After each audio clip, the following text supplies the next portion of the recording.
Apagaron su luz. Maestra muere durante asalto dentro de un autobús en la calzada San Juan. La joven de 24 años fue alcanzada por un disparo cuando intentaba descender de la unidad en medio del atraco. El hecho ha generado consternación. La policía reveló imágenes de la llamada Casa del Terror en Villanueva, un inmueble utilizado por pandilleros para actividades criminales y hasta ritos satánicos. Según las autoridades, en este lugar se habrían cometido actos violentos y se mantuvo atemorizada la población. Un ciudadano de origen georgiano fue ligado a proceso penal por haber intentado salir del país con un pasaporte ajeno en el aeropuerto La Aurora. Su defensa afirma que fue despojado de su documento y extorsionado, pero permanecerá en prisión preventiva mientras avanza la investigación. 7 presuntos integrantes de una estructura dedicada al sicariato enfrentan juicio en el Tribunal de Mayor Riesgo E. La investigación señala que atacaban a adultos mayores luego de que retiraran dinero de bancos y en algunos casos los asesinaron. Familiares del lanchero de 19 años piden apoyo económico para cubrir gastos legales tras el accidente ocurrido en el lago Atitlán. Aseguran que se trató de un hecho accidental marcado por condiciones climáticas adversas. Autoridades lanzaron un plan de seguridad vial por la edición 65 de la Caravana del Zorro. Más de 600 agentes serán desplegados para prevenir accidentes y garantizar la movilidad durante el recorrido, en el que se espera participen más de 80,000 motociclistas.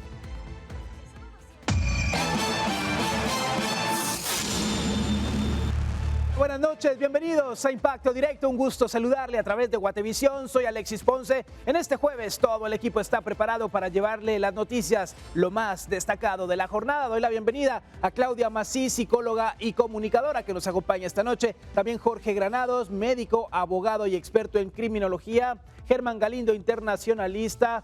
Y Omar Sosa, fundador de la campaña Guatemala Vive con Valores. Y hablemos de lo siguiente, ya que autoridades han identificado a la víctima del ataque armado ocurrido la tarde de este miércoles en un bus extraurbano. Se trata de Ana Cecilia Lima Yupe, de 24 años. Era maestra de preprimaria y estaba cerca de obtener su licenciatura en pedagogía y hacía además voluntariado en Fábrica de Sonrisas.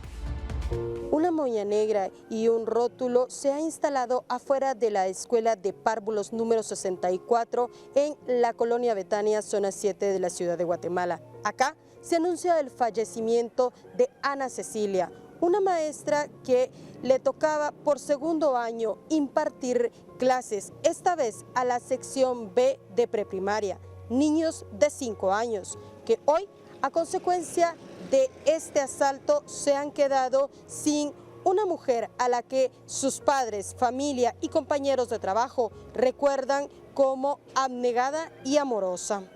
El hecho ocurrió cuando la unidad de transportes de la empresa sanjuanera se dirigía hacia San Juan, Zacatepeques. Transitaba por Montserrat y la Quinta Avenida en la zona 4 de Misco. Según información preliminar, sujetos armados habrían perpetrado un asalto a los pasajeros dentro del autobús. Ella estaba a unos metros de llegar a su casa. Ana Cecilia viajaba como pasajera y en medio de la tensión intentó descender de la unidad. Fue en ese momento cuando resultó herida de muerte dentro del bus. El piloto condujo el vehículo hasta la comisaría 16 de la Policía Nacional Civil en la zona 4 de Misco, donde se confirmó su fallecimiento. En la escuela Miguel García Granados, en donde ella impartía el grado de párvulos, se han suspendido la entrega de útiles escolares tras la lamentable pérdida de Ana Cecilia. Estaba a solo 20 días de graduarse como licenciada en pedagogía. Nació el 26 de diciembre de 2001. Además del trabajo y el amor que dedicaba a sus alumnos dentro del aula, también participaba activamente en la organización Fábrica de Sonrisas Guatemala, dedicada a llevar apoyo a niños hospitalizados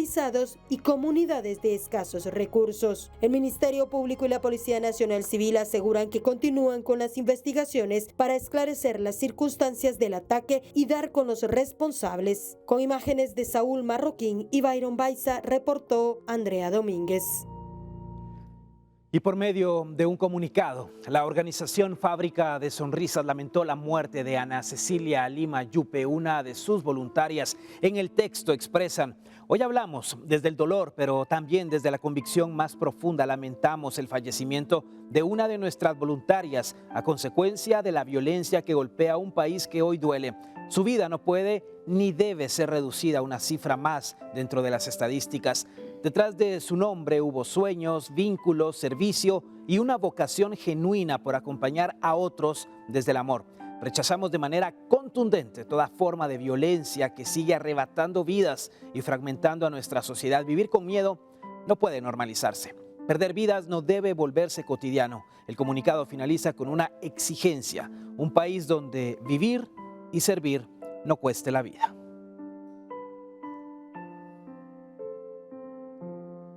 Una historia terrible, terrible porque seguimos perdiendo a guatemaltecos valiosos, a ciudadanos que son un ejemplo. Ana Cecilia, una gran persona reconocida en su comunidad, no solo educando a los más pequeños de este país en la escuela de párvulos, también siendo una voluntaria en Fábrica de Sonrisas, llevando esa esperanza, esa alegría, ese ánimo de vivir, Germán. Muy difícil, muy triste esta historia con la que hoy empezamos. Sí, ahí sí que el lugar incorrecto, en el momento incorrecto y también decir las acciones incorrectas. En una situación como un asalto, sobre todo en el transporte público, pues ¿qué podemos decir, verdad? Nadie sabe cómo realmente reaccionaría y es muy difícil analizar la situación. Sin embargo, en este caso hay mucha gente que tal vez por miedo a perder sus cosas o a perder incluso, no sé, lo que lleva o no llegar a su trabajo, pues intentan escapar, intentan huir o no dan sus objetos. Y puede resultar que la situación termine como esta, en el caso que intentó bajarse de la unidad y por eso fue que recibió uno de los disparos. Pero esta reacción, Claudia, es normal del ser humano, tratar de resguardarse, ponerse a salvo cuando siente que su vida está bajo amenaza. Esta es una reacción normal hasta cierto punto, ¿no?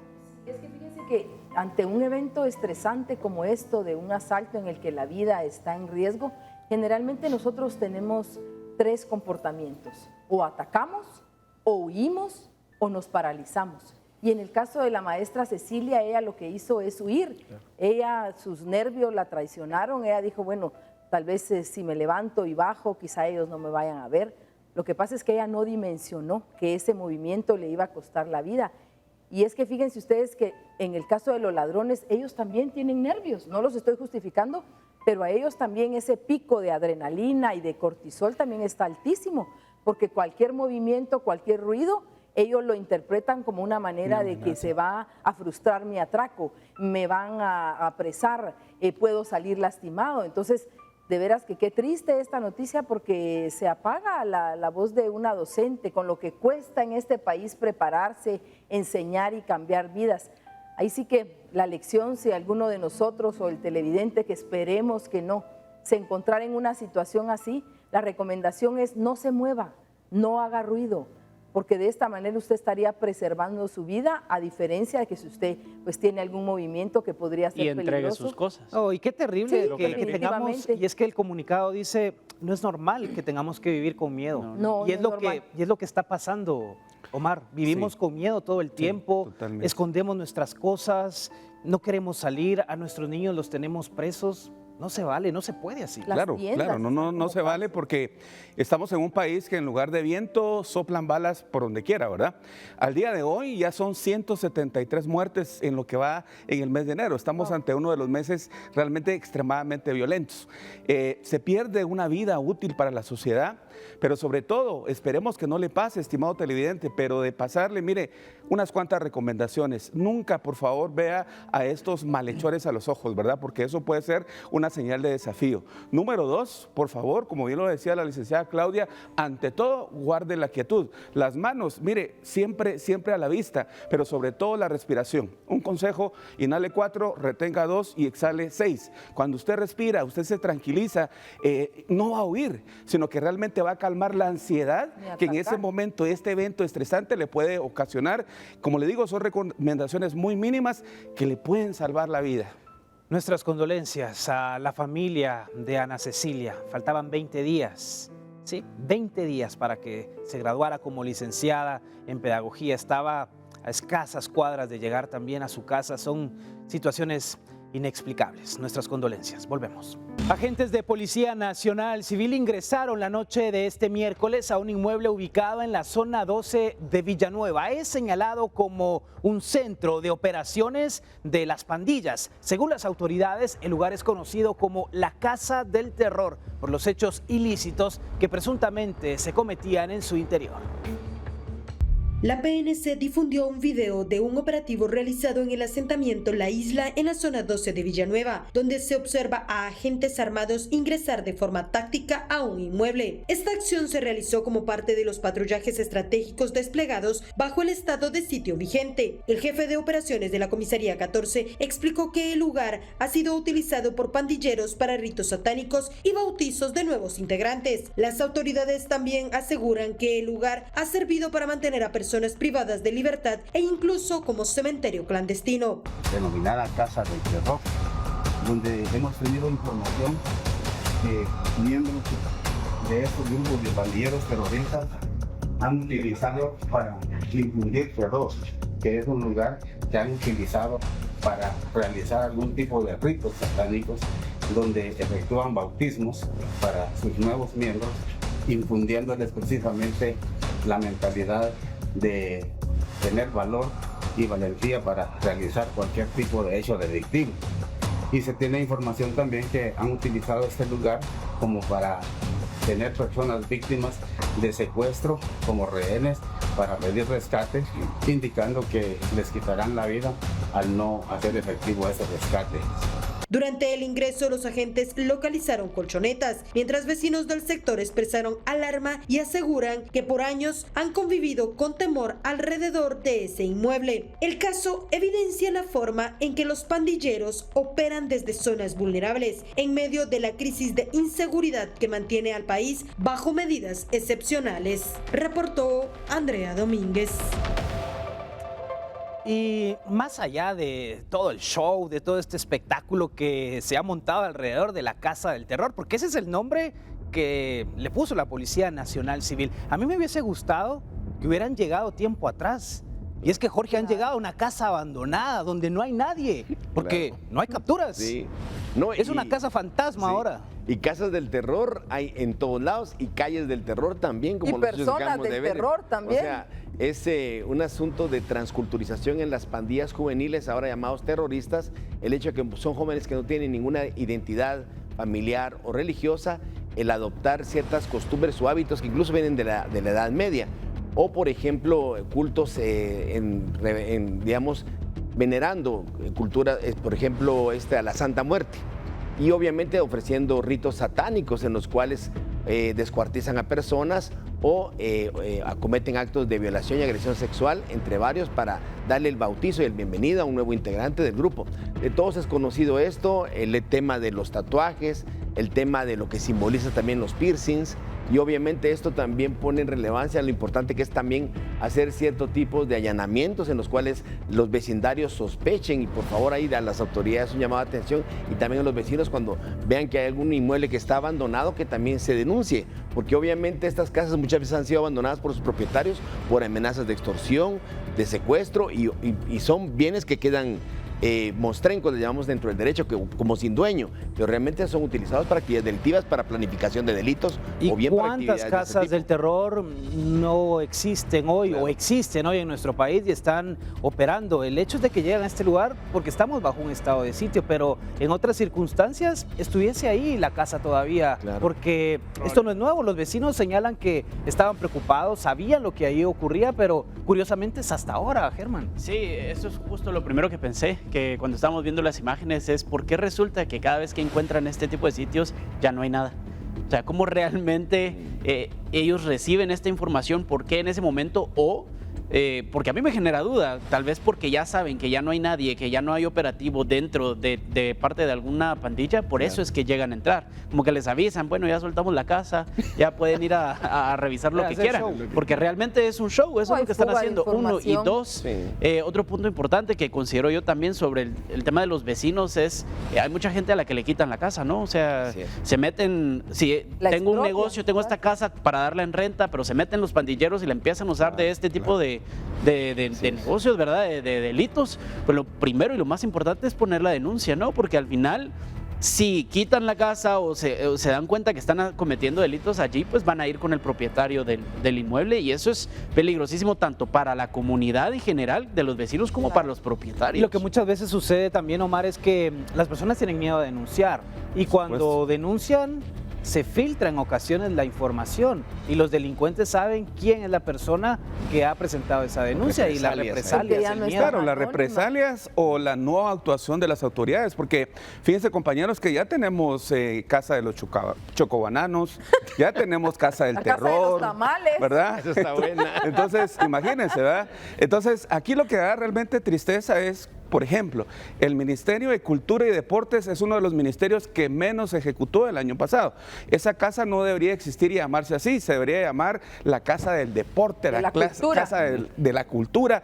¿Por qué? Porque el recurso está y no lo ejecutan. Cuando no lo ejecutan, le dan espacio para que estos grupos llamados terroristas cobren espacio y ganen adeptos, tristemente, nuestra juventud. Y bueno, también tenemos la casa de los 160, de aquellos que no hacen nada y ganan 66,000 quetzales. Vamos a la pausa y volvemos. Y Sergo Nersesian, un ciudadano georgiano, fue enviado a prisión por uso de documentos falsos al intentar salir del país con un pasaporte con datos que no le correspondían. Fue capturado en el Aeropuerto Internacional Aurora cuando pretendía viajar hacia Canadá. De acuerdo con su abogado defensor, Sergo llegó a México y hace 10 días, junto a un grupo de personas, ingresó a Guatemala. Sin embargo, estas personas lo despojaron de su documento de identidad y para devolvérselo le exigían dinero a él y a su familia. Ante esta situación, el ciudadano europeo contactó a alguien quien le prometió entregarle un nuevo documento que le permitiera regresar a su país. El caso contra Nersesian será conocido por el Juzgado Tercero Penal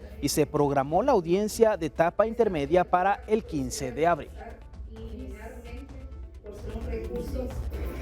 Es un caso bastante curioso por el hecho de haber ingresado al país legalmente hace 10 días. El tema acá es que ingresó legal, pero la duda está ahora en ese documento que presenta, Germán. Sí, al final, en este tipo de casos es bien complejo porque pueden venir de dos razones, digamos, se pueden dar por dos razones. La primera es que efectivamente esta persona, como turista, le pudieron haber robado sus documentos y por el temor o por la idea de encontrar una solución, pues trató de comprar un documento que resultó ser falso. Sin embargo, en este caso, pues suena muy poco probable porque también hay que ver la nacionalidad de la persona, de dónde viene.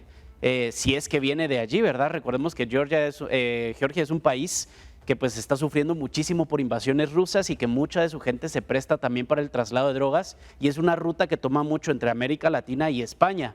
Guatemala es uno de esos países en los que pasan también, ya sea recogiendo el producto o incluso también en la operación de trata de personas. Aquí lo que procede definitivamente es levantarle los cargos, obviamente creo que sí tiene que quedar ese precedente, se le va a hacer una aceptación de cargos, se le va a obligar a que acepte los cargos y se tiene que hablar con el consulado o embajado más cercano que pueda haber.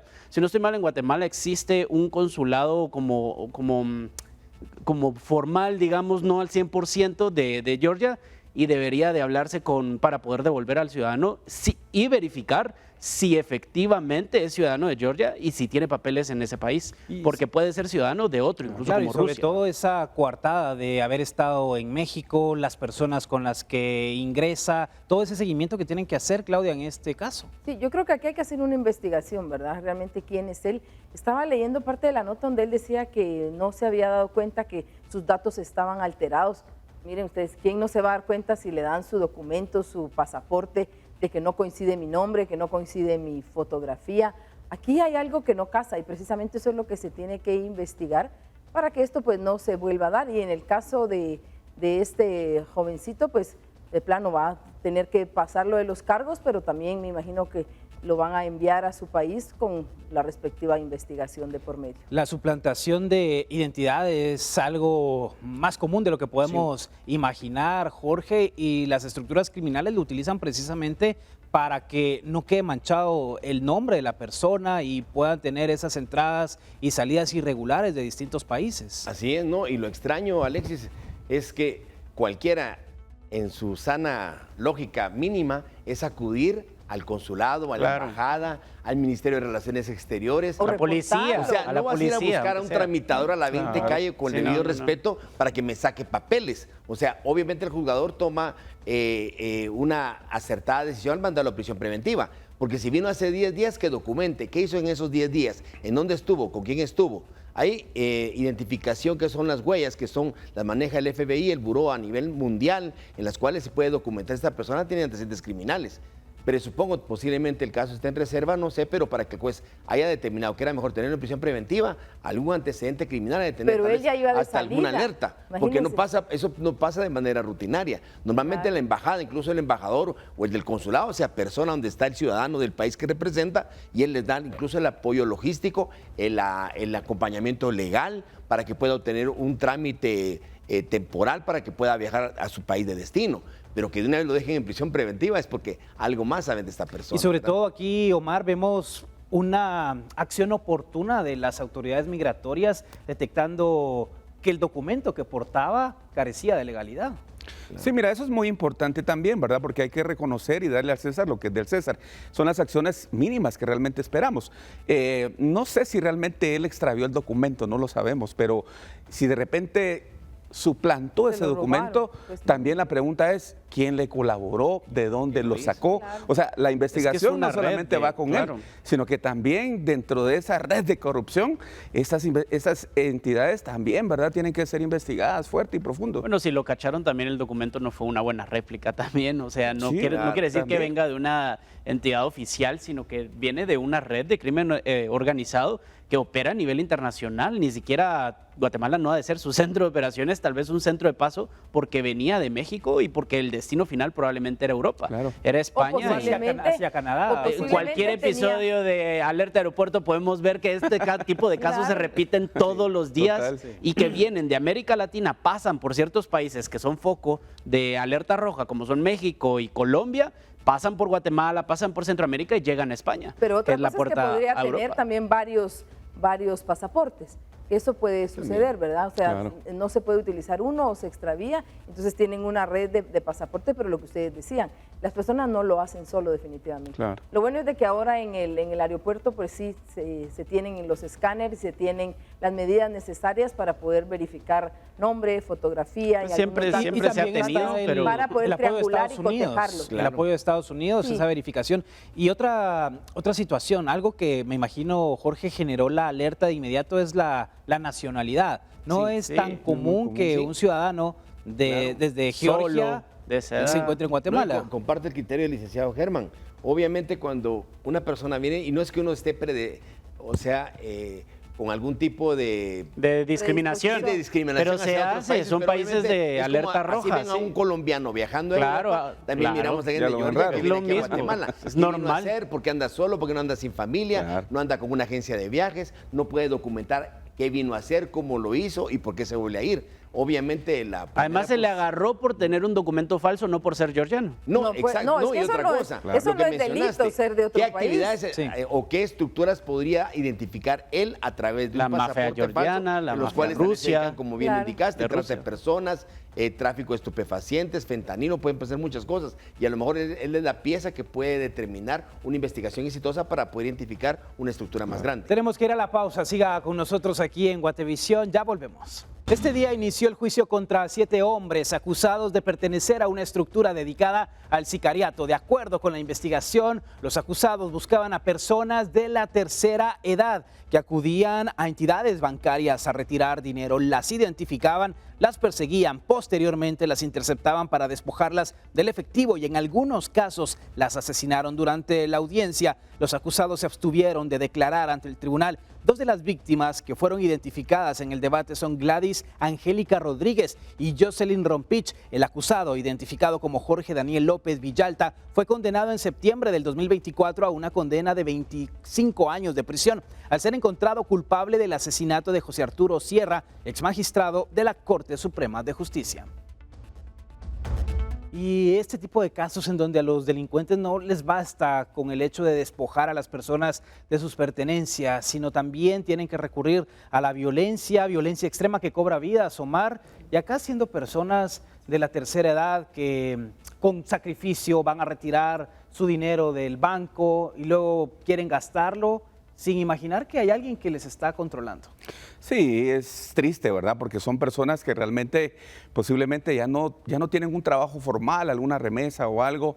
Pero mira, a raíz de la aprobación de la ley de tarjetas de crédito, toda institución financiera está obligada a dar clases de educación financiera. Pero vemos que algunos lo hacen, pero no en este segmento de la población. Yo creo que es necesario utilizar la tecnología para que estos grupos, que son los más vulnerables, también puedan tener acceso a esas plataformas que, como lo digo, muchos bancos lo están trabajando bien a raíz de la implementación de la ley de tarjetas de crédito. Pero no nos tenemos que olvidar que estos grupos también son grupos muy vulnerables dentro de nuestra sociedad, estimado Alexis. Y hay muchas personas todavía, Germán, de la tercera edad o que rondan ya casi esa edad, que no confían en la utilización del sistema bancario, en las tarjetas y prefieren tener el efectivo. Claro, es difícil confiar en algo desconocido.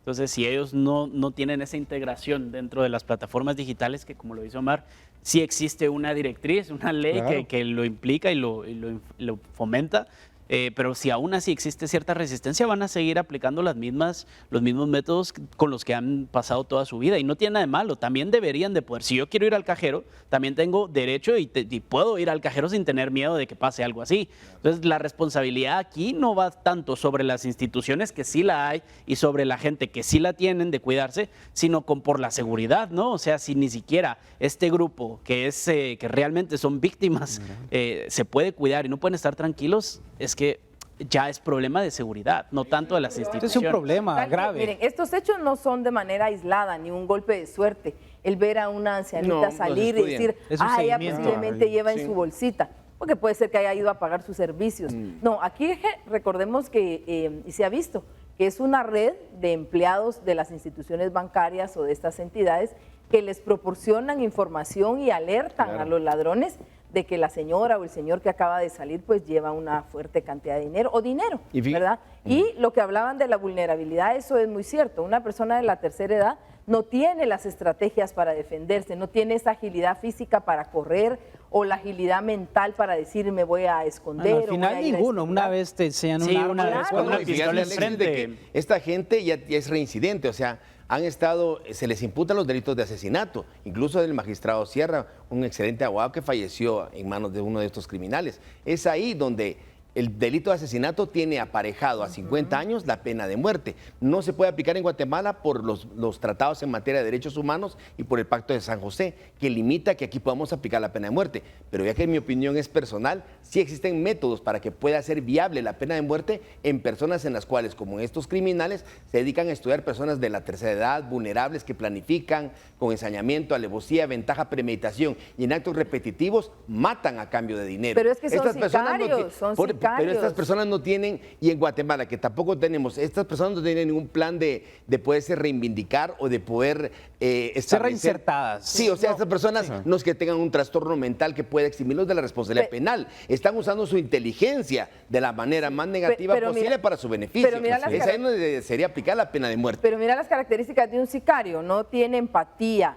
no hay remordimiento, son impulsivos, son personas agresivas, la intolerancia, la frustración. Entonces, con este tipo de características hay una frialdad emocional. Sí. Entonces, Si ellos hacen eso, imagínense despojar a una persona No. de la tercera edad, es como parte Hacen de su cualquier cosa, trabajo, sí. porque eso, así lo ven ellos, como un trabajo, tristemente. Vamos a la pausa. Gracias por acompañarnos esta noche aquí en Impacto Directo. Ya volvemos. Y luego del naufragio que dejó 2 víctimas mortales en el lago Atitlán, familiares y vecinos del joven lanchero involucrado organizan una colecta solidaria mientras él permanece en prisión a la espera de su audiencia judicial.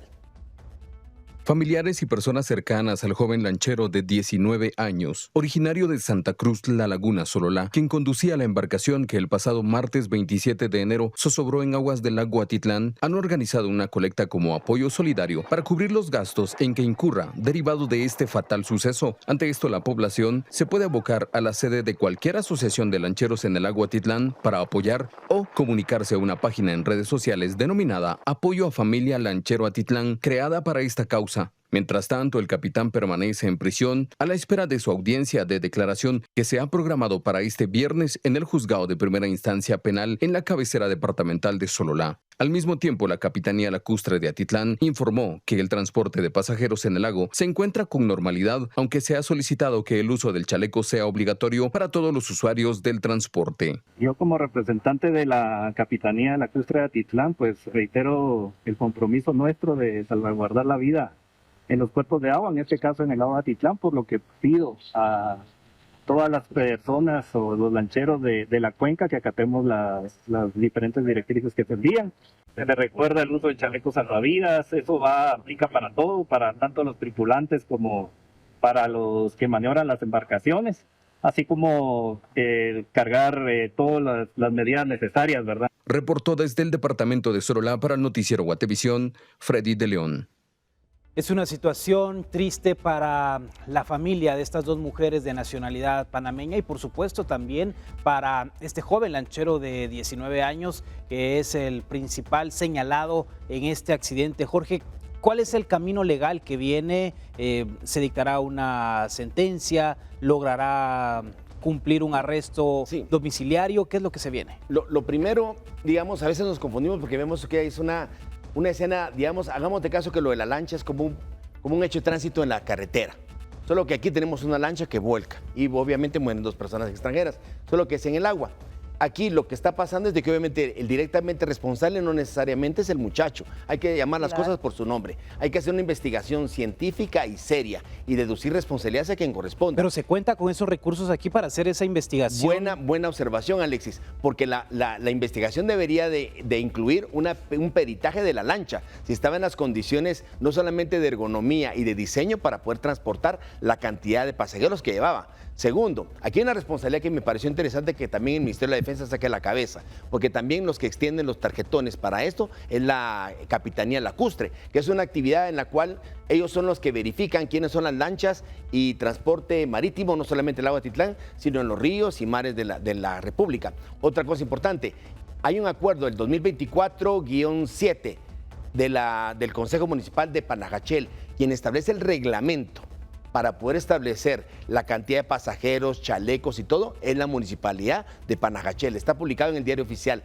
y es del año 2021, cualquiera lo puede verificar ahí. Respondiendo a tu pregunta, en primera instancia, al muchacho, si se le liga un proceso por un homicidio culposo, se le puede otorgar una medida sustitutiva. ¿Qué quiere decir esto? Que él pueda otorgar una fianza, una cantidad dineraria, en la cual él quede, pues obviamente, arraigado al país y no pueda salir, mientras el Ministerio Público tiene el suficiente tiempo para investigar, en base a los videos que ya andan ahí en las redes, la cantidad de pasajeros que había, cómo estaba, en qué condiciones tenía, si es que hay una forma de documentar las condiciones de la lancha que la municipalidad y la Capitanía Lacustre del Ministerio de la Defensa tendrían que tener registro, así como tienen de los vehículos la Dirección General de Tránsito, también ellos tendrían que de llegar a juicio, Jorge, tendría que pagar una indemnización a las víctimas, tal y como ocurre en los accidentes de tránsito. Habría que llegar a una sentencia condenatoria.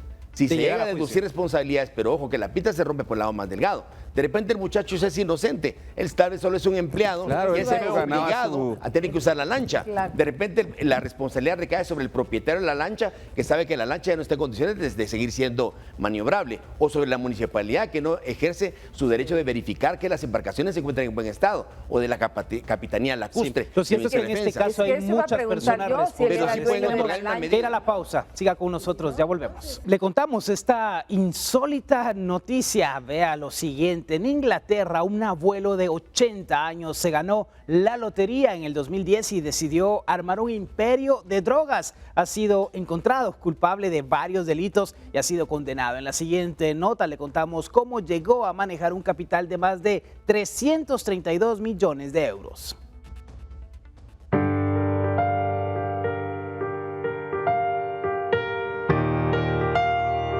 John Eric Spivey, de 80 años, habría podido vivir su jubilación de manera tranquila tras ganarse la lotería, pero decidió continuar una vida dedicada al crimen. En 2010, Spivey se ganó la lotería y pasó a tener en sus manos 2.7 millones de euros, unos 27 millones de quetzales. En ese año, Spivey se acercaba a la edad para jubilarse mientras vivía en una ciudad al norte de Inglaterra. Así que decidió invertir sus ganancias en una actividad delictiva con la que llegó a manejar un capital de más de 332 millones de euros.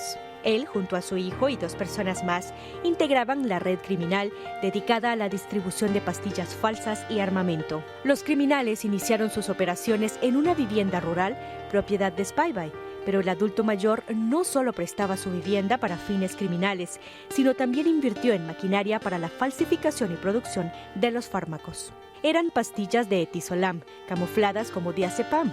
El etizolam es un medicamento utilizado para la ansiedad, el pánico y el insomnio, que puede ser entre 6 y 10 veces más fuerte que el diazepam. La escalada de fabricación creció a tal punto que Spivey tuvo que trasladar maquinaria y materiales operativos de su pequeña granja hacia una nave industrial cercana. Spivey intentó varias veces durante el juicio desvincularse de esas actividades criminales, pero desde el principio las autoridades lo señalaban y finalmente fue condenado por conspiración criminal para la fabricación y el suministro de drogas de clase C, esteroides, tranquilizantes y opioides sintéticos, además de por los delitos de posesión de armas y munición e intento de alterar el curso de la justicia. Spivey ha sido condenado a 16 años y 1 mes de prisión. Su hijo Spivey Jr. era el encargado de hacer trabajos físicos y se ensuciaba las manos con el manejo de la mercancía. Además, demostró ser el más fanfarrón, pues alardeaba de sus operaciones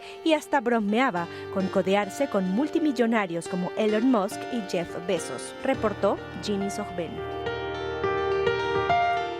Historias de historias. Un hombre que pudo tener una vida tranquila, sin preocupaciones. Claudia, ¿qué alteró acá esa emoción de haber ganado la lotería, pero luego pues comenzar emprendimiento entre comillas, ¿no? Miren, el ganarse la lotería puede causar alegría, emoción. Es una noticia positiva, imagínense cuánta cantidad de dinero que se tiene en las manos, especialmente si hay deudas o si hay proyectos que están inconclusos. Entonces ahí sí decimos un loteriazo en plena crisis. Eso es pues en primera instancia.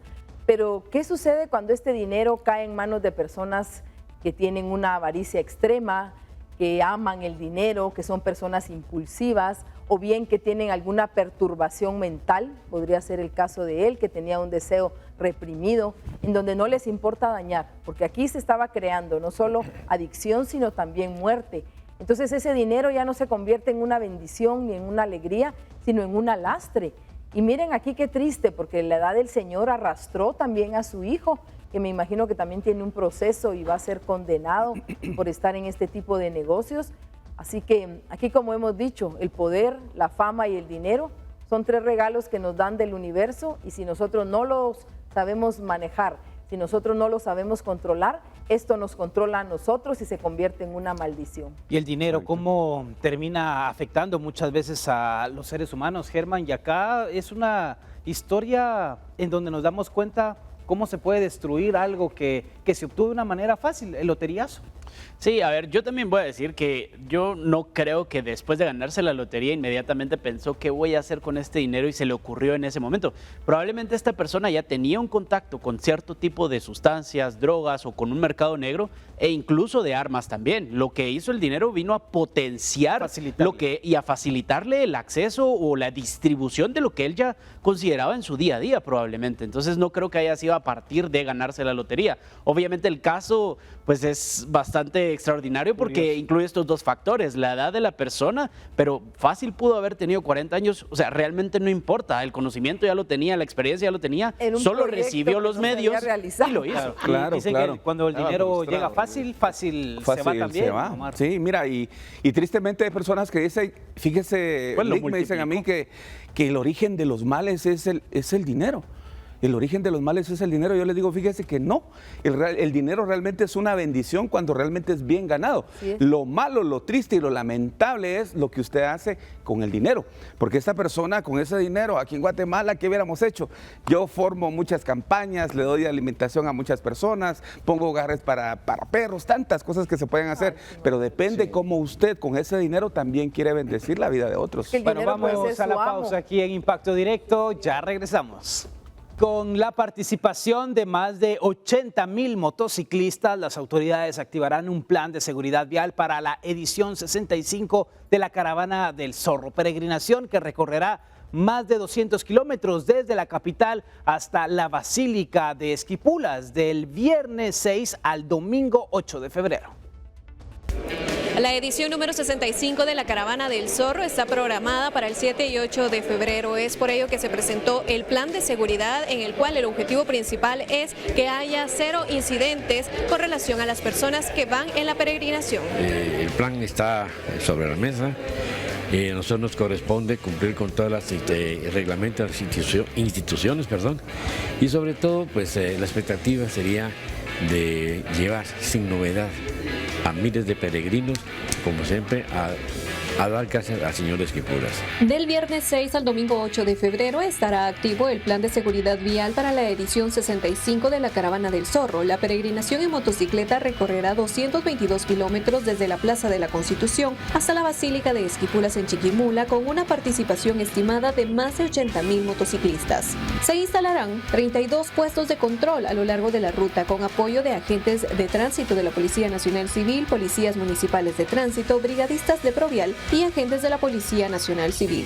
14 principales puestos de control y seguridad vial. Esto se ha determinado a través de la experiencia que se ha tenido. Son puntos críticos del cual tendrán un control mucho más fuerte, ¿no? Y entre estos, durante el recorrido kilómetro 8 hasta el kilómetro 222, todo sobre la ruta CA9 Norte. El despliegue incluye autopatrullas, motocicletas, grúa, equipo de señalización, velocímetros y alcoholímetros, con el objetivo de prevenir siniestros viales y garantizar que los peregrinos lleguen y regresen de forma segura a casa. Entre estas PMTs, precisamente, el más álgido, la ciudad de Guatemala, Palencia, Guastatoya, Teculután, Gualán, Zacapa, Chiquimula.